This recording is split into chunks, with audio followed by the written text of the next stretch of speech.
Yo les gens, c'est Ludo. Aujourd'hui on se retrouve pour une nouvelle vidéo et aujourd'hui les petits potes, on se retrouve pour une FAQ 2023, du coup pour la grande FAQ 2023. On est au milieu de l'année, du coup je décide de répondre à vos questions totalement, sincèrement les gars. Du coup, première question, où pars-tu en vacances? Alors je pars pas en vacances les gars cette année, je pars pas en vacances. Peut-être une journée à la plage vu que j'habite à 2-3 heures de la plage du coup, mais sinon je pars pas longtemps vous voyez. Du coup, deuxième question, ton plus grand projet. Moi, mon plus grand projet, c'était d'avoir le permis. Je l'ai eu. Mon prochain projet, ce serait de trouver un boulot. J'ai aucun projet avec YouTube pour l'instant, je vous le dis. Mais ça va être plutôt des questions personnelles ou professionnellement, les gars. Du coup, mon prochain but, après avoir le permis, c'est d'acheter la voiture. Du coup, pour acheter la voiture, il faut trouver un boulot.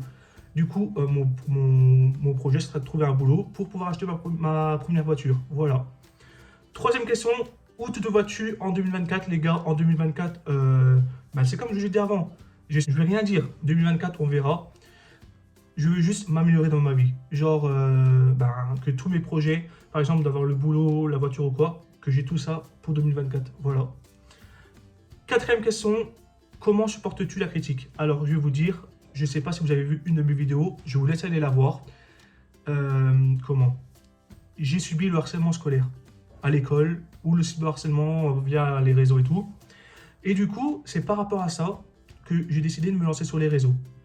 Et dites-vous les gars, dans votre tête, franchement, si vous dites ça, vous allez grave vous en foutre de la critique. Si la personne qui critique, c'est une personne qui se sent inférieure à vous, qui vous jalouse. Du coup les gars, si une personne vous critique, c'est que vous êtes supérieur à la personne. Voilà. Et ça dérange d'être... je sais pas, ça tombe, vous avez peut-être un plus ou quoi, et ça, la personne est jalouse de vous.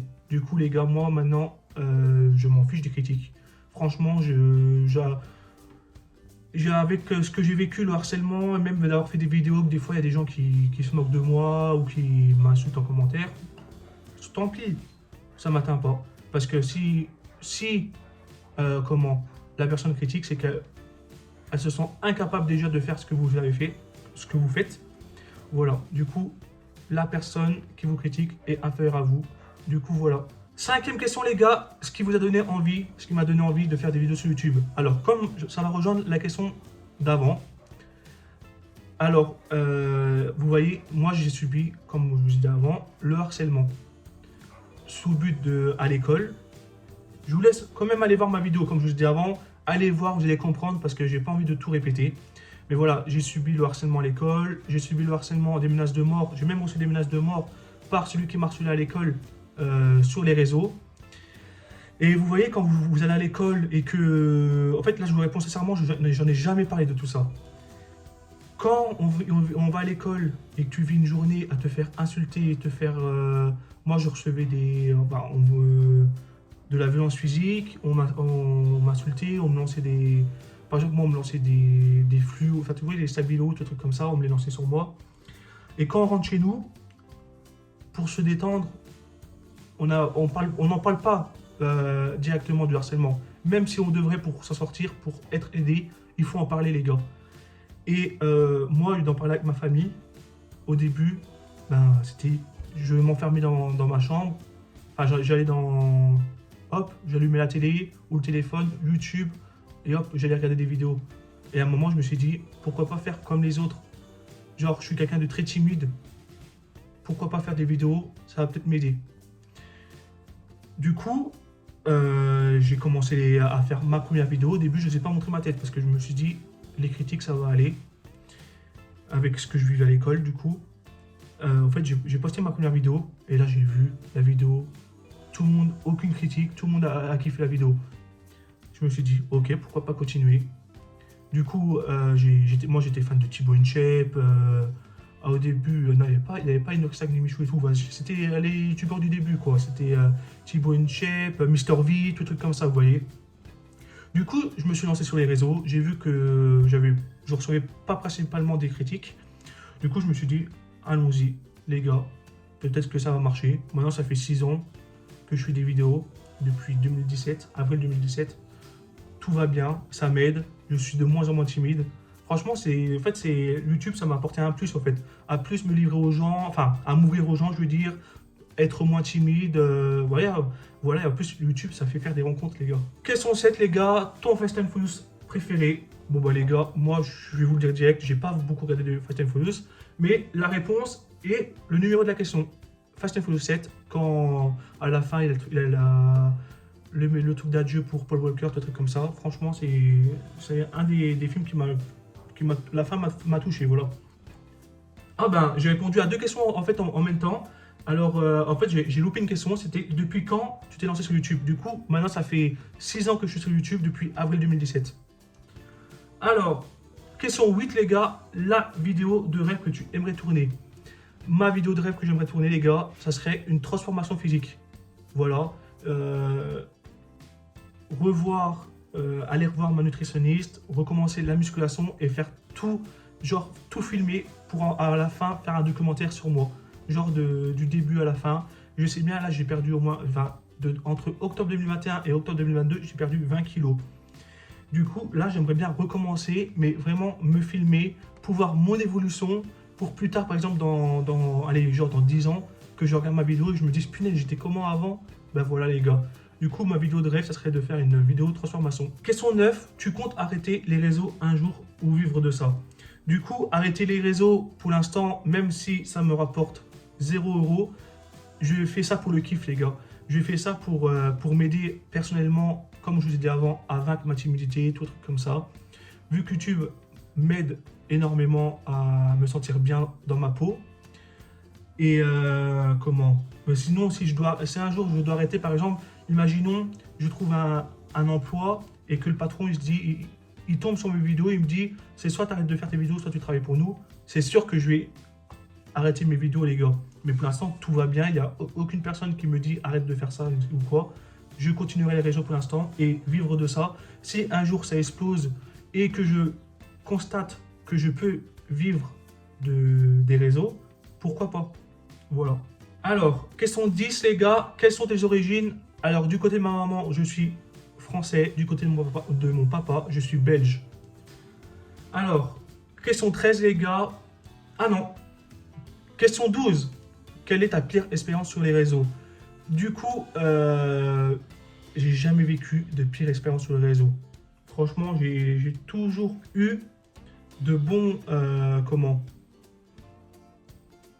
Ah, peut-être une que j'ai déjà racontée aussi dans une vidéo. Une de mes vidéos. Un jour, quand j'ai commencé pendant le confinement, après le confinement 2020, en fait, j'ai des marques qui s'amusaient à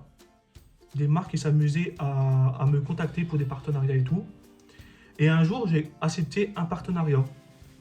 Ok, alors du coup, je négocie avec la marque, tout truc comme ça, un code promo, il me donne un code promo personnel et un code promo à partager à ma communauté.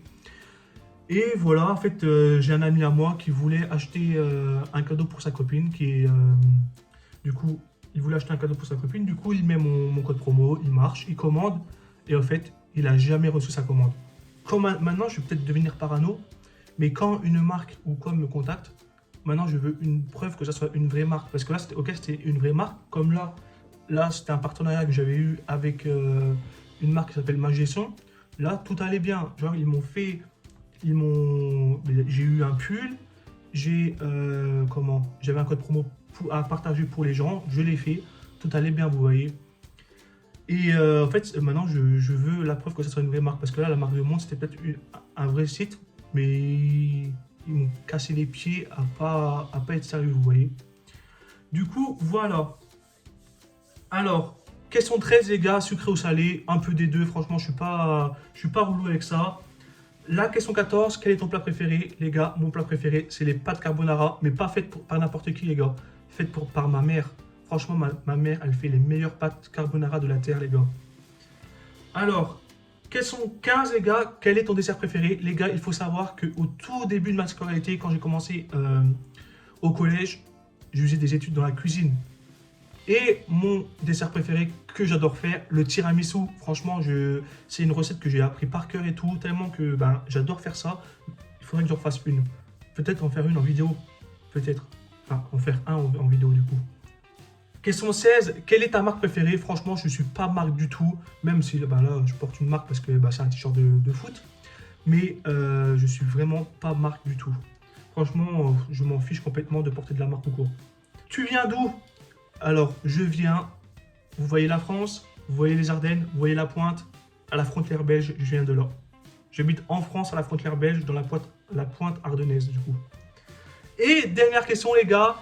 Tu penses quoi de ton séjour à Strasbourg? Du coup, les gars, si vous avez suivi ma dernière vidéo, toutes mes vidéos que je vais parler dans cette vidéo-là, ils sont en description. J'ai été invité par mon ami Simba QS, du coup, pour un événement qu'il organisait à Beachwheeler, ça se dit comme ça. Et je devais rester 4 jours. Franchement, il m'avait fait un planning de folie et tout. Voilà. Et en fait, pour y aller, j'ai été en Blablacar. Et pour le retour, je devais avoir un Blablacar. Et je devais repartir le mardi. Et le mardi, aucun Blablacar. Je me suis dit, je vais repartir le mercredi. Aucun Blablacar non plus. Du coup, j'ai dû repartir le dimanche soir. J'étais un peu dégoûté parce que je kiffais ma vie. Strasbourg, une ville de malade. Elle est magnifique comme ville. Et franchement, d'être avec des amis à moi, j'ai kiffé et tout. Et encore une fois, je vous remercie les gars. Franchement, si vous voulez cette vidéo, je vous remercie de l'accueil que vous m'avez accordé à Strasbourg. Et franchement, j'ai kiffé ma vie et tout. Et franchement, je pense que j'y retourne bientôt. Tellement j'ai kiffé. Voilà les gars. Si la vidéo vous a plu, un pouce bleu, un commentaire, partagez-la à tous vos potes les gars. Allez, on fait exploser la vidéo. Faites-moi exploser ma chaîne YouTube. Abonnez-vous les gars. On se retrouve très bientôt pour une prochaine vidéo. À la prochaine.